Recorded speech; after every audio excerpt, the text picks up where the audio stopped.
ఈరోజు మనకి ఇవ్వబడిన అంశము నా సమాధానం నేను మీకు ఇస్తున్నాను. నా సమాధానం నేను మీకు ఇస్తున్నాను. సర్వసాధారణంగా మానవుని జీవితానికి కావాల్సింది ఏంటంటే సమాధానం లేదనుకోండి జీవితంలో నెమ్మది ఉండదు. జీవితం గలిబిలి గందరగోళంగా అయోమయ పరిస్థితుల్లో ఉంటుంది అన్నమాట.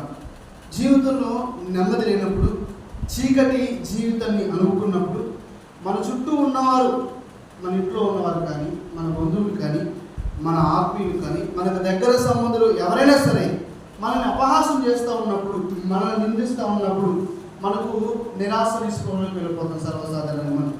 అయితే పరిశుద్ధ బైబిల్ గ్రంథంలో సమాధానం అనే పదం 133 సార్లు రాయబడింది. 133 సార్లు. ఎందుకని ఈ పదం రాయబడిందంటే, సమాధానం లేకపోవడం వల్ల దేవుని ప్రజలైనటువంటి ఇశ్రాయేలీయులు అలాగే యోధా వారి జాతంతటికి కూడా దేవుని యొక్క కోపం రగులుకున్నప్పుడు వారి జీవితంలో సమాధానం కోల్పోయారు. అయితే మీరు చదవండి జకర్యా గ్రంథం 8వ అధ్యాయం 12వ వచనం.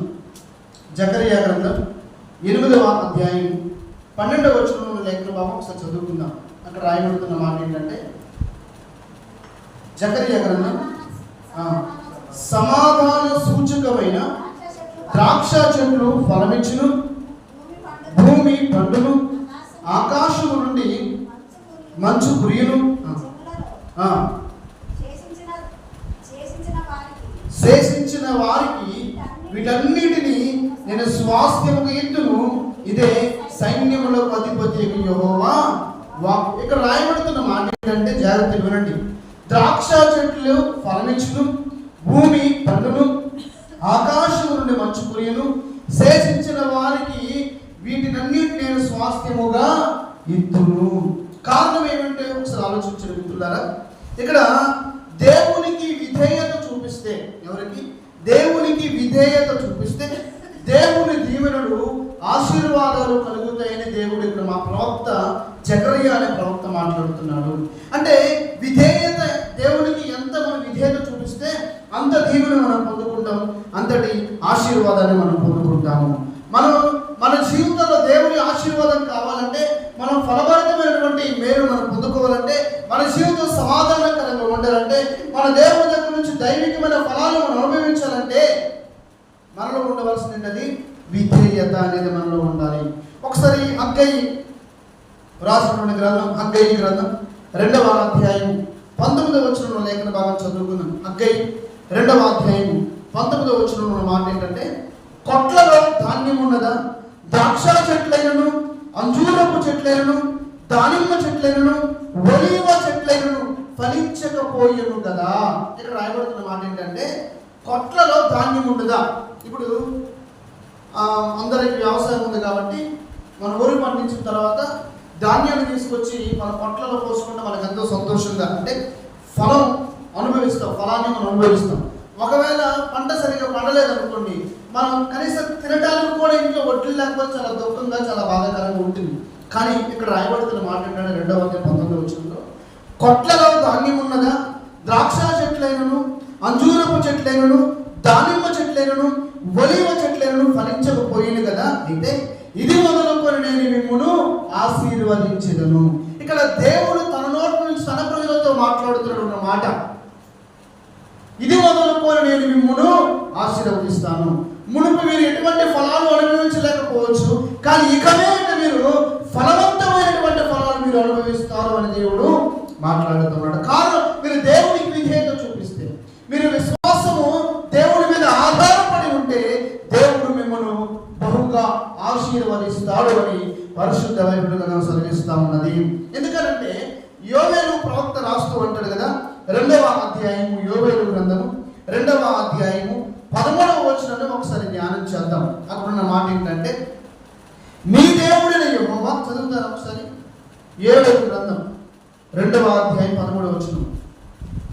యోవేలు 2వ అధ్యాయం 13వ వచనం. అక్కడ ఏముందంటే, మీ దేవుడైన యెహోవా కరుణా వాత్సల్యములు గలవాడును, శాంతమూర్తియు, అత్యంత కృపగలవాడునై ఉండి తాను చేయనుద్దేశించిన కీడును చేయక పశ్చాత్తాపుడును కనుక మీ వస్త్రములను కాక మీ హృదయములను చెప్పుకొని ఆయన తట్టు తిరగండి. దేవుడు ఎటువంటి వాడట? కరుణా వాత్సల్యము గలవాడు దేవుడు, శాంతమూర్తియు, అత్యంత కృప కలిగిన వాడు దేవుడు. కాబట్టి మిత్రులను ఆలోచన చేయండి.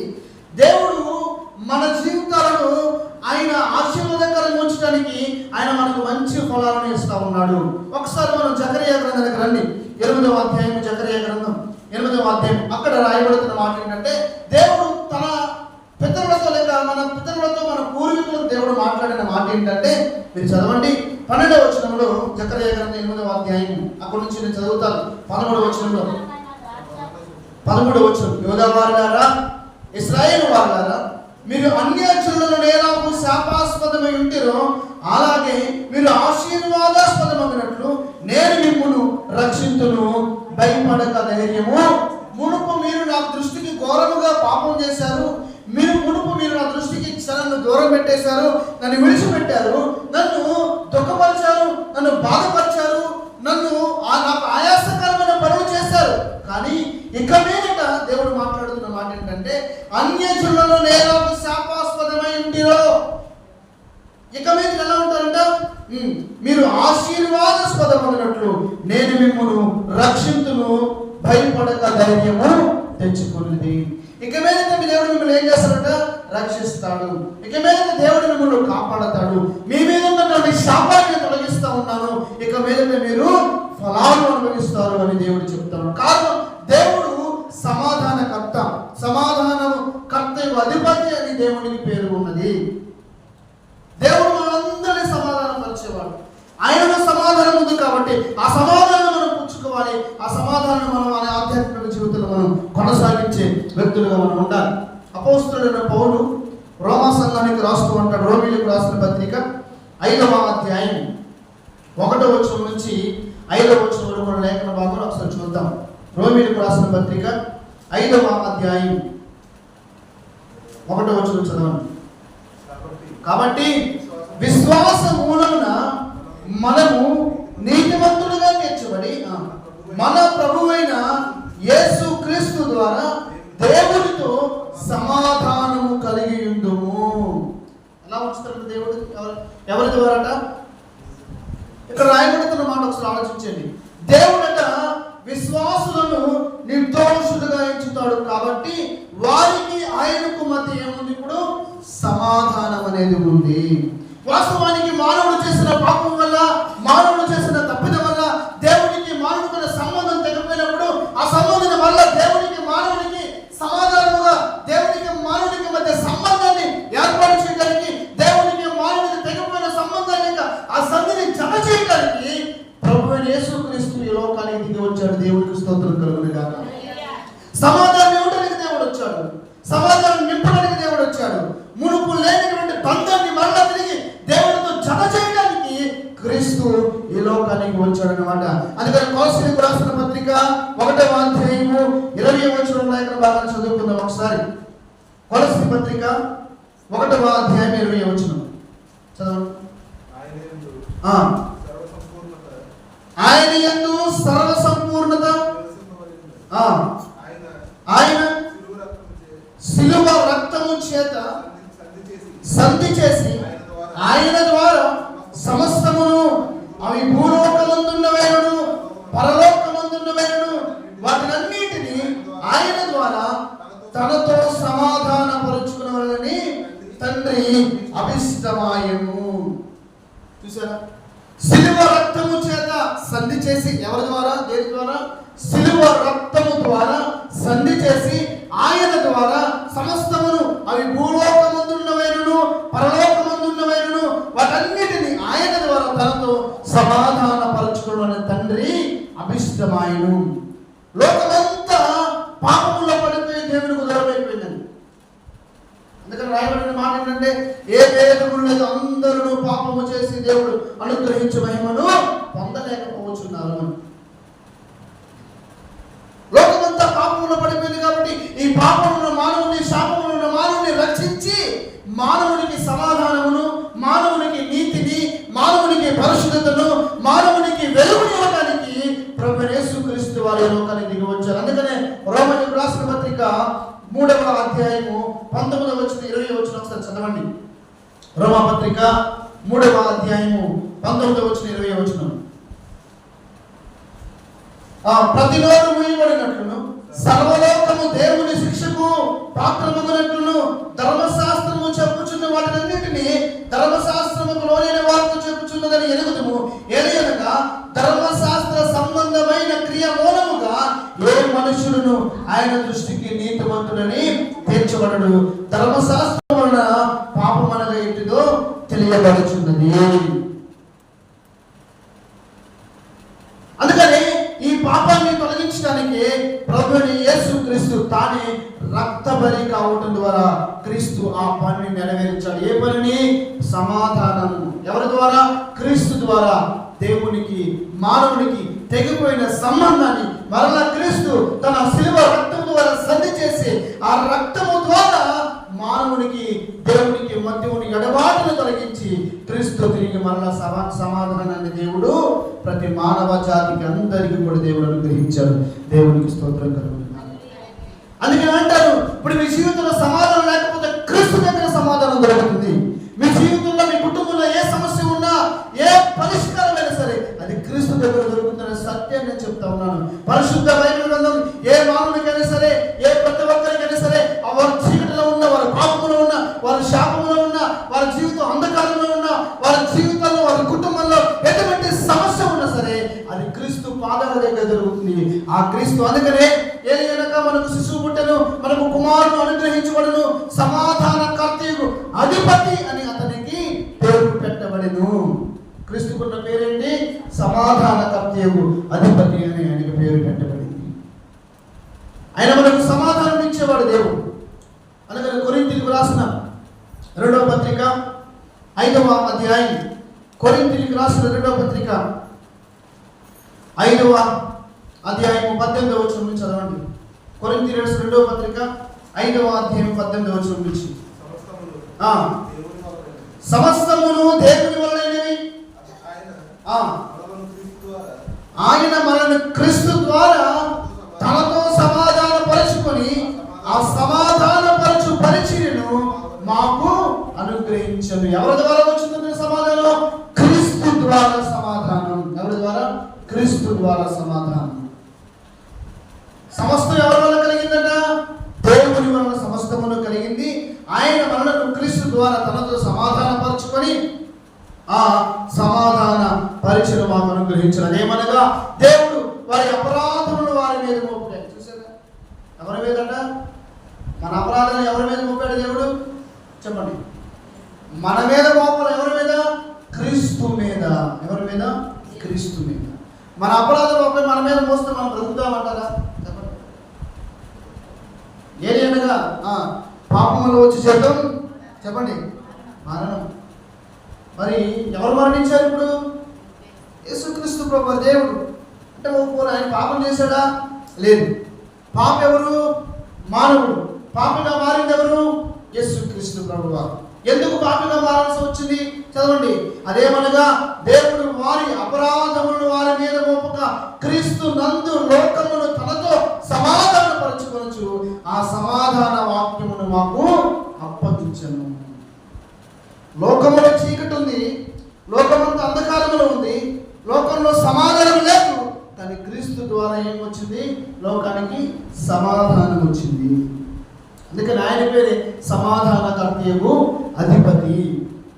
కాబట్టి మిత్రులు ఆలోచించండి. పరిశుద్ధ బైబిల్ గ్రంథంలో ఎఫెసీయులకు రాసిన పత్రిక 2వ అధ్యాయము 14వ వచనం నుంచి 17వ వచనం దగ్గర భాగం చదువుకుందాం. ఎఫెసీయులకు రాసిన పత్రిక 2వ అధ్యాయము 14వ వచనం నుంచి 2వ అధ్యాయము 14వ వచనం నుంచి. ఆయన మన సమాధానమై ఉండి మీకును మాకును ఉండిన ద్వేషమును అనగా విధిరూపకమైన ఆజ్ఞలు గల ధర్మశాస్త్రమును తన శరీరమందు కొట్టివేయుట చేత మధ్యమోడను పడగొట్టి మన అవయవులను ఏకము చేసెను. చదవండి. ఇంట్లో సంధి చేయొచ్చు. ఈ ఇద్దరిని తన యందు ఒక నూతన పురుషులుగా సృష్టించి తన శిలువ వలన ఆ ద్వేషమును సంహరించి దాని ద్వారా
జరుగుతుంది? సమాధానం జరుగుతుంది క్రీస్తు దగ్గర. నువ్వు ఎన్ని తిరుగు, నువ్వు మొక్కుబడులు చెల్లించుకో, నువ్వు పుణ్యక్షేత్రాలు తిరుగుతావు, ఎక్కడ తిరుగుతావు, ఎక్కడికి వెళ్తావు, నీకు ఎక్కడ దొరకదు సమాధానం. ఎక్కడ దొరుకుతుంది తెలుసా? క్రీస్తులో నీకు సమాధానం దొరుకుతుంది. కారణం ఏంటంటే క్రీస్తుకు ఉన్న వేరే సమాధానం అధిపతి. నువ్వు ఎన్ని తీర్థయాత్రలు చేసినా, నువ్వు ఎన్ని పుణ్యకార్యాలు చేసినా, నువ్వు దాన ధర్మం చేసినా, నువ్వే మంచి కార్యం చేసినా నీకు సమాధానం దొరకదు. క్రీస్తు దగ్గర నీకు ఏం దొరుకుతుంది? సమాధానం దొరుకుతుంది. కాబట్టి మిత్రులారా, పరిశుద్ధ బైబిల్ గ్రంథం నుంచి ఒకసారి మనం చదువుకున్నట్లయితే రోమపత్రిక 12వ అధ్యాయం 18వ వచనం, రోమీయులకు రాసిన పత్రిక 12వ అధ్యాయం 18వ వచనం చదువుకున్న ఒకసారి. రోమీయులకు రాసిన పత్రిక, మీ చేతనైనంత మట్టుకు సమస్త మనుషులతో సమాధానముగా ఉండండి. రాయబడుతున్న మాట ఏంటి? శక్యమైతే మీ చేతనైనంత మట్టుకు సమస్త మనుషులతో ఎలా ఉండాలట? సమాధానముగా ఉండాలి. అన్నదమ్ముల మధ్య సమాధానం ఉంటుందా? రక్త సంబంధుల మధ్య సమాధానం ఉంటుందా?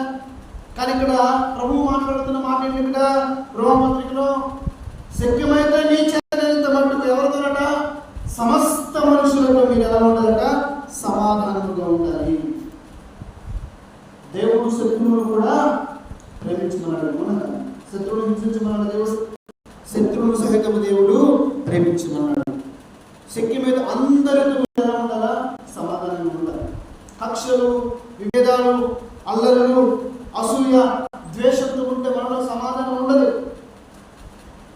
ప్రేమ కలిగి ఉండాలి, విధేయత కలిగి ఉండాలి, విశ్వాసము, దేవుని మీద విశ్వాసము కలిగి ఉండాలి.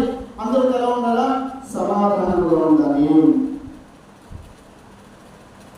చాలా బాధాకరమైన విషయం అంటే చెప్పనా,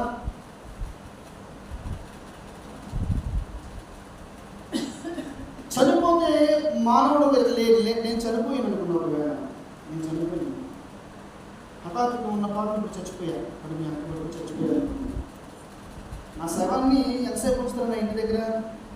ఈరోజు ఉంచుతారు అంటే రేపటి దాకా ఉంచుతారో కూడా తెలియదు. సాయంత్రం కల్లా బరీలు అయిపోతుంది, సాయంత్రం కల్లా సమాధి చేసేస్తాను. నేను ఉంచే పరిస్థితి కూడా లేదు ఈ రోజున. చాలా సందర్భాలు. ఒక దైవజనుడు భార్య చనిపోయింది. హాస్పిటల్ తీసుకొచ్చేసరికి 1 గంట అయింది.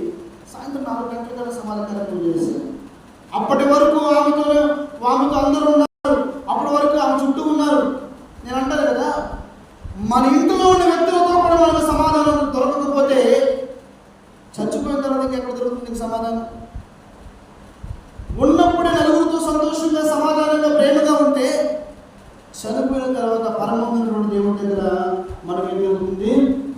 సంతోషం దొరుకుతుంది, నిజమైన ఆనందం దొరుకుతుంది. అందుకని పౌలు భక్తులు రాసుకుంటాడు కదా, ఫిలిప్పీయులకు రాసిన పత్రిక 4వ అధ్యాయము 4వ వచనంలో చాలా అద్భుతమైన మాట కనిపిస్తుంది.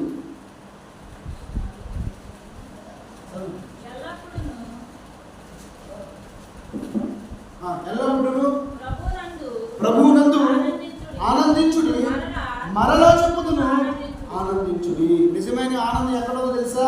క్రీస్తులో లేక ప్రభువులో ఉంది నిజమైన సంతోషం. నిజమైన వెలుగు క్రీస్తులో ఉంది, నిజమైన సమాధానం క్రీస్తులో ఉంది. అందుకని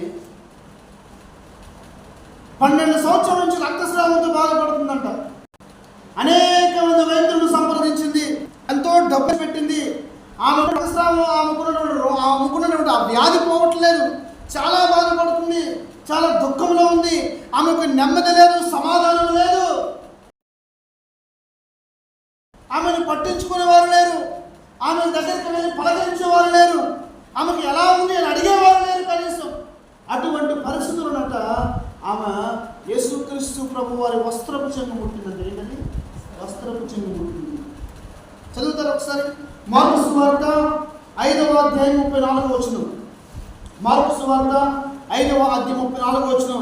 ఇదే వాక్యము లూకా సువార్త 8వ అధ్యాయము 48వ వచనం ఉంటుంది. మార్కు సువార్త 5వ అధ్యాయం. అందుకు ఆయన, కుమారి, నీ విశ్వాసము నిన్ను స్వస్థపరచును, సమాధానము గలదానవై పంపించాలి. మునుపు ఆమె జీవితంలో సమాధానం ఉందా? ఆయన వస్త్రాభిషేకం పుట్టిన తర్వాత ఆమెకి ఏమో దొరికిందట? సమాధానము దొరికింది. అందుకనే క్రీస్తులో ఏముంది? సమాధానం ఉంది. మీరు క్రీస్తు విడిచిపెట్టద్దు, క్రీస్తుకు దూరం అవ్వద్దు, ఇక దేవునికి దూరం అవ్వద్దు, సంఘానికి దూరం అవ్వద్దు. విధేయత కలిగి దేవుని యందు, విశ్వాసము కలిగి దేవుని యందు క్రీస్తులో మీరు ఆనందించినట్లయితే క్రీస్తు దగ్గరికి ఏం దొరుకుతున్నప్పుడు? సమాధానము దొరుకుతుంది. 12 సంవత్సరాల నుంచి లేని సమాధానం ఎప్పుడు దొరికింది ఆమెకు? క్రీస్తు దగ్గరికి రాగలిగి ఏం దొరికింది ఆమెకు? సమాధానం దొరికింది. నిజంగా లోకంలో సమాధానం లేదు, మనుషుల దగ్గర సమాధానం లేదు, కానీ క్రీస్తులో సమాధానం ఉంది. క్రీస్తు దగ్గర నీకు ఏం దొరుకుతుంది అంటే సమాధానం దొరుకుతుంది. అందుకనే యోహాను సువార్త 16వ అధ్యాయము తీసి పెట్టుకొని చెప్తాను. 16వ అధ్యాయం 1వ వచనం చదవండి. యోహాను సువార్త 16వ 1వ వచనం. మీరు 16వ అధ్యాయము మీరు అభ్యంతర పడకుండా వాళ్ళని ఈ మాటలు నీతో చెప్పు. ఏ మాటలు అవి? 16వ వచనం చదవండి. 16వ వచనం. కొంచెము కాలమైన తర్వాత మీరు నన్ను చూడను, మరి కొంచెం కాలమునకు నన్ను చూచుదురని చెప్పాను. చాలా ఇక్కడ చాలా ఎటువంటి మాట అంటే యేసుక్రీస్తు ప్రభు వారు శిష్యులతో మాట్లాడుతూ ఉన్నాడు. ఏమని? కొంచెం కాలం తర్వాత నన్ను చూడను, ఇప్పుడు వరకు నేను చూస్తున్నాను కదా, నేను మీకు కనిపించను అని చెప్తా ఉన్నాను. వీళ్ళు ఏమైనా వెళ్తూ ఉన్నారు ఎవరు? శిష్యులు. ఇదేంటి నేను ఎలా మాట్లాడుతున్నాడు? కొంచెం కాలం తర్వాత చూడరు, కొంచెం కాలం అయిన తర్వాత చూస్తాడు అని అంటున్నారంటే ఇంతకీ ఏమైంది అని అంటే సందేహంతో కుశల ప్రశ్న అడుగుతాను. ఎవరిని? యేసు ప్రభుని అడుగుతాం. చదవండి 17వ వచనం ఒకసారి. కాబట్టి ఆయన శిష్యులు కొందరు కొంచెం కాలమైన తర్వాత నన్ను చూడాలని, మరి కొంచెం కాలమైన తర్వాత నన్ను చూచుదరని, నేను తండ్రి యొద్దకు వెళుచున్నానని ఆయన మనతో చెప్పుచున్న మాట ఏమిటని ఒకరితో ఒకరు చెప్పుకునేది. అర్థం కావట్లే వారికి శిష్యులు. వాస్తవానికి వినండి జాగ్రత్తగా. యేసు ప్రభుతో 12 మంది శిష్యులు ఉన్నప్పటికీ కూడా 12 మందిలో కూడా సరైన విశ్వాసం లేదు. అర్థమైంది మీకు? ఆయనతో ప్రభువుతో పాటు ఉన్నారే, ప్రభువుతో పాటు కార్యాలు చూసిన వారే, ప్రభువుతో పాటు కలిసి సహవాసం చేసిన వారు అయినప్పటికీ కూడా సరైనటువంటి విశ్వాసం వారిలో లేదు. కారణం ఏమేంటుందో అక్కడ మనకు అర్థమవుతుంది. ప్రభు చెప్పాడు కదా, మీరు కొంచెం కాలం కొంచెం కాలమైన తర్వాత అనే మాట ప్రభు చెప్పాడు. అప్పుడు ప్రభు ఇలా అన్నాడు వారికి. ఏమన్నాడంటే, మీరు ఇప్పుడు ఏడుస్తూ ఉన్నారు, కానీ మీ ఏడుపును చూసి లోకం ఏం చేస్తుంది? సంతోషిస్తుంది అని అంటున్నాడు. ఏమన్నాడు ఆయన? మీరు ఇప్పుడు ప్రలాపిస్తూ ఉన్నారు కదా, మీరు ఇప్పుడు ఏడుస్తూ ఉన్నారు కదా, మీ ఏడుపును చూసి లోకం ఏం చేస్తుంది? గంతులు వేస్తుంది. మీ ప్రలాపాన్ని చూసి లోకం ఏం చేస్తుంది? సంతోషిస్తుంది. కానీ నేను చెప్తా ఉన్నాను, మీ దుఃఖాన్ని నేను నాట్యముగా మారుస్తాను అని చెప్తుంది. మీ దుఃఖాన్ని నేను సంతోషంగా మారుస్తాను. లోకం సంతోషం ఇవ్వదు, లోకం మీలో ఉన్న దుఃఖాన్ని తొలగించదు. లోకం ఏం చేస్తుందంటే మీరు బాధపడుతూ ఉంటే, సందర్భాలు నిజంగా మనం బాధపడుతూ ఉంటే పక్కన నవ్వే వాళ్ళు చాలామంది ఉంటారు. మనకు సమస్య వచ్చిందంటే ఇంట్లో ఉండి ఆనందించే వాళ్ళు చాలామంది లేకపోలేదు ఈ రోజున. సమస్యను చూసి ఆ సమస్యకు పరిష్కారం చూపేవారు లేరు కానీ సమస్యను చూసి సమస్య వచ్చిందని చెప్పి అబ్బా వాళ్ళు ఏమో బాధలో ఉన్నారో సంతోషించేవారు చాలామంది ఉన్నారు. ఒక కుటుంబంలో చాలా దుఃఖం వచ్చింది, ఒక కుటుంబంలో చాలా బాధ వచ్చిందంట. బాధ వచ్చి పాపం వీళ్ళు అన్నం కూర వండుకోలేదు. కారణం వాళ్ళకున్న దుఃఖం అలాంటిది, వాళ్ళకున్న బాధ అలాంటిది. కనీసం ఇంట్లో నుంచి బయటికి రాలని పరిస్థితి, అంత బాధలో ఉన్నారు. పక్కింటి నుంచి బిర్యానీ వాసన వస్తుందంట. వీళ్ళు బాధలో ఉంటే పక్కన ఉన్న వాళ్ళైనా ఏంటంటున్నారు? చక్కగా బిర్యానీ వాసన, బిర్యానీ వచ్చేస్తుంది.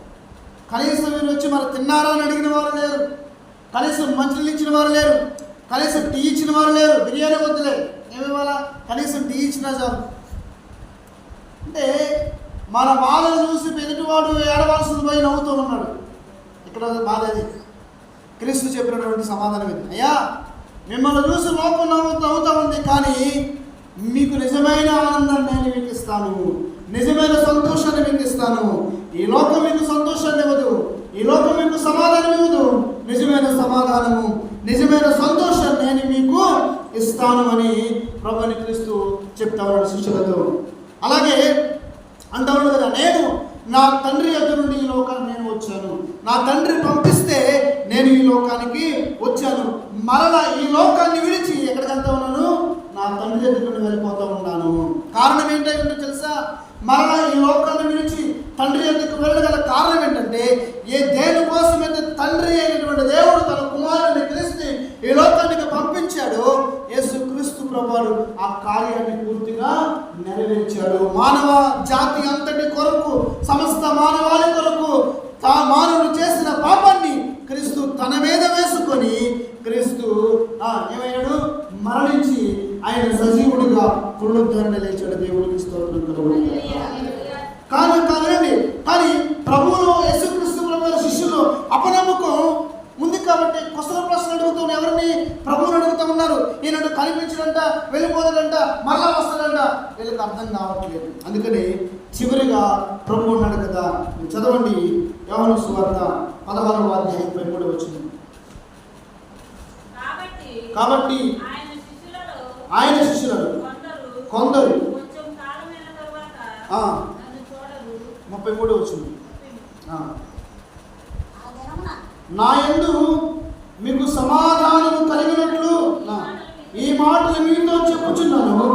లోకములో మీకు శ్రమ కలుగును, అయినను ధైర్యము తెచ్చుకోండి, నేను లోకమును జయించి ఉన్నాను. ఎవరి వల్ల సమాధానం దొరుకుతుందంట? నా యందు మీకు సమాధానము కలుగునట్లు. అలాగే 32వ వచనం చదవండి. ఇదిగో మీలో ప్రతివాడును ఎవరి ఇంటికి వాడు చెదిరిపోయిన ఒంటరిగా విడిచిపెట్టి గడియ వస్తా ఉన్నది. నన్ను ఏం చేస్తారు? మీరు ఒంటరిగా విడిచిపెడతారు, ఆ గడియ రానే వస్తూ ఉంది. అయితే తండ్రి నాతో ఉన్నాడు కనుక నేను ఒంటరి వాడిని కాను. యేసుప్రభుతో ఎవరున్నారంట? తన తండ్రి ఉన్నాడు కాబట్టి ఆయన ఒంటరి వాడు కాదు. అయితే ప్రభు చెప్తా ఉన్నాడు కదా, నా యందు మీకు సమాధానం కలిగినట్లు ఈ మాటలు మీతో చెప్పుచున్నాను. కాబట్టి మిత్రులు ఆలోచన చేయండి. శ్రమలు అనేవి సహజం, బాధలు అనేవి లోకంలో సహజం. విశ్వాస జీవితానికి కలుగు పరీక్షలు అనేకమైన ఉన్నాయి. అందుకని పౌలు గారు రాశారు రోమిలకు రాసిన పత్రిక 5వ అధ్యాయము, రోమపత్రిక 5వ అధ్యాయము 6వ వచనం చదవండి. 5వ వచనం నుంచి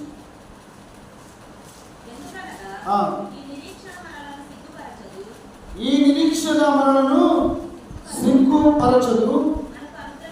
అలాగే 4వ వచనం చదవండి. కాదు, అంతేకాదు శ్రమ ఓర్పు పరీక్ష నిరీక్షణను కలుగజేయుని ఎరిగి శ్రమల యందు అతిశయపడదు. శ్రమ వచ్చిన వారు దేవునికి దూరం అవడం సహజం. అవునా కదా? ఇంకా మాకు శ్రమలు పోవట్లేదు, ఇంకా మాకు బాధలు పోవట్లేదు, ఇంకా మాకు ఉద్యోగం రావట్లేదు, ఇంకా మాకు పిల్లలు పుట్టట్లేదు, ఇంకా మాకు వివాహం కావట్లేదు, ఇంకా మేము స్థిరపడట్లేదు, ఇంకా మా జీవితాలు బాగోలేదు, ఇంకా దేవుడు మమ్మల్ని పట్టించుకోడు, ఇంకా మా బ్రతికింతే, మా జీవితం ఇంతే అని దేవుడికి దూరం అయ్యేవారు లేకపోతే. కానీ దేవుడు చెప్తా ఉన్నాడు కదా, నేను లోకాన్ని జయించాను కనుక మీరు ధైర్యంగా ఉండండి ప్రభు చెప్తాను. చదవండి 15వ వచనము, 16వ అధ్యాయం 15వ వచనం, యోహాను సువార్త 16వ అధ్యాయం 15వ వచనం. కాదండి 18వ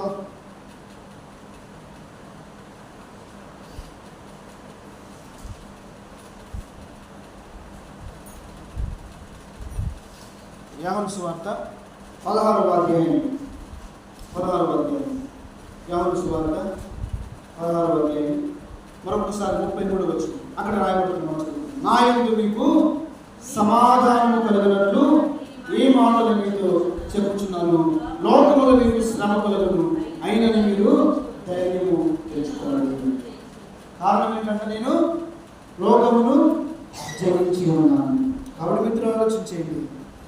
మీకు సమాధానం కావాలంటే క్రీస్తులో సమాధానం దొరుకుతుంది. మీకున్నటువంటి సమస్య, మీకున్నటువంటి శ్రమ, మీకున్న బాధ అది క్రీస్తు దగ్గర పోతుంది. సత్యాన్ని గమనించి మీ విశ్వాసాన్ని మీరు పెంపొందింపు చేసుకుంటూ క్రీస్తులో మీ జీవము దాచబడిందని గ్రహించి సమాధానకర్తకు అధిపతి అయినటువంటి క్రీస్తుని మీరు సొంత రక్షకునిగా అంగీకరించి మనలో ఉన్న పాపాన్ని మనం ఒప్పుకొని పరిశుద్ధమైన జీవితాన్ని జీవిస్తున్నాం. దేవుడిచ్చే నిత్యరాజ్యానికి మన వారసులుగా ఉండడానికి మన ఆధ్యాత్మిక జీవితాన్ని మనం ముందుకు కొనసాగించుకోవాలి. అందుకని యేసుక్రీస్తు ప్రభువారు పర్వత ప్రసంగం లేక కొండ మీద ప్రసంగంలో మత్తయి సువార్త 5వ అధ్యాయంలో ఆయన ఒక అద్భుతమైన మాట మాట్లాడుతున్నాడు. అక్కడ ఏంటంటే మాట, నా నిమిత్తము జనులు నిన్ను నిందించి హింసించి మీ మీద అబద్ధముగా చెడ్డ మాటలలో పలుకున్నప్పుడు మీరు ధన్యుడు. చూసారా, అర్థమైందా వాక్యం? జనులు మీ మీద చెడ్డ మాటలలో పలుకున్నప్పుడు మీరు ఎవరట? ధన్యులు. ఎవరి నిమిత్తము? యేసు ప్రభు వారి నిమిత్తము. మీరెవరు ఇప్పుడు? ధన్యులు. మీరు శ్రమలో ఉన్న మీరు ధన్యులే. మీ శ్రమ శాశ్వతం కాదు. మీరు దుఃఖంలో ఉన్న మీరు ధన్యులే. మీ దుఃఖము శాశ్వతం కాదు. మీ దుఃఖాన్ని సంతోషంగా మారుస్తాడు. మీ శ్రమను తొలగించి దేవుడు మీకు మేలు చేస్తాడు. కాబట్టి ఆ క్రీస్తు దగ్గర ఏముంది? మనకు ఏం దొరుకుతుంది? సమాధానము దొరుకుతుంది. కారణం సమాధానకర్తకు అధిపతి అని అతనికి పేరు పెట్టబడిను అని పరిశుద్ధ బైబిల్ గ్రంథంలో రాయబడింది. అలాగే యోహాను సువార్త 14వ అధ్యాయము 27వ వచనం. యోహాను సువార్త 14వ అధ్యాయం 27వ వచనం. 14:27 అక్కడ రాయబడుతున్న మాట చదువుకుందాం ఒకసారి. ఏముంది? శాంతి మీకు అనుగ్రహించి వెలుచున్నాను, నా శాంతిని మీకు అనుగ్రహించున్నాను. లోకమిచ్చినట్టుగా నేను మీకు అనుగ్రహించలేదు. మీ హృదయములు కలవరపడనియుడి వెరగనియుడి. శాంతి అనే మాటకు అర్థం ఏంటంటే సమాధానం. శాంతి అనే మాటకు అర్థం ఏంటి? సమాధానం. శాంతం అనే పేరు ఎవరికి ఉందా?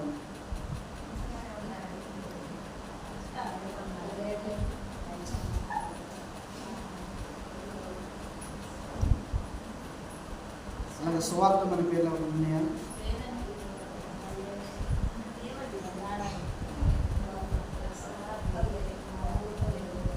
మా ఊరిలో శాంతం అన్న కాదు, శాంతుడు నెమ్మది.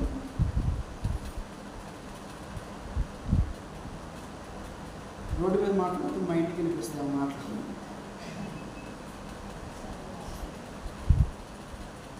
అంటే పిల్లలు జాగ్రత్తగా కనీసం బైబిల్లో పేర్లు పెట్టుకున్నప్పుడు, దేవునికి సంబంధించినటువంటి మనం పేర్లు పెట్టుకున్నప్పుడు కనీసం ఆ పేర్లు తగ్గట్టు జీవితంలో ఉండాలి. కారణం ఏంటంటే ఇక్కడ వినండి జాగ్రత్తగా. ఇక్కడ యేసుక్రీస్తు ప్రభువు మాట్లాడుతున్న మాట మరొకసారి చదువుతారా? 27 వచ్చిన 14:27. శాంతి శాంతి మీకు అనుగ్రహించి వెలుచున్నాను, నా శాంతిని మీకు అనుగ్రహించున్నాను. లోకం ఇచ్చినట్టుగా నేను మీకు. చూసారా, లోకం మనకి ఏమి లేదు? శాంతిని ఇవ్వదు. లోకం మనకి ఏమి ఇవ్వదు? సమాధానం ఇవ్వదు. లోకం మనకి ఏమి ఇవ్వదు? విడుదల ఇవ్వదు, విమోచన ఇవ్వదు. లోకం మనల్ని ఏం చేస్తుందంటే ద్వేషిస్తుంది. లోకం మనల్ని పాపంలో పడేస్తుంది. లోకం మనల్ని అవమానపరుస్తుంది, అవహేళన చేస్తుంది, అపహాస్యం చేస్తుంది. కానీ క్రీస్తు మనం ఏం చేశాడు? మనకి శాంతిని ఇచ్చాడు. లేక మనకేమిచ్చాడైనా సమాధానం ఇచ్చాడు క్రీస్తు. నా శాంతిని మీకు అనుగ్రహించున్నాను. అందుకని క్రీస్తు ఎవరట? శాంతి స్థాపకుడు. శాంతిని స్థాపించడానికి క్రీస్తు ఈ లోకానికి వచ్చాడు. నెమ్మదిని కూడా క్రీస్తు ఈ లోకానికి ఇచ్చాడు. అందుకని యెషయా గ్రంథంలో చాలా అద్భుతమైన మాట మనకు అనిపిస్తుంది కదా. యెషయా గ్రంథం చదవండి ఒకసారి. 7వ అధ్యాయం యెషయా గ్రంథం. యెషయా గ్రంథము 8వ అధ్యాయం 22వ వచనం చదవండి. యెషయా గ్రంథం 8వ అధ్యాయం 22వ వచనం. భూమి తట్టు తేరి చూడగా బాధలను, అంధకారమును, దుస్సహనమైన వేదన కలుగును. వారు గాఢాంధకారములోనికి తోలివేయబడుదురు. భూమి తట్టు తేరి చూసినప్పుడు ఏముంది అట? బాధ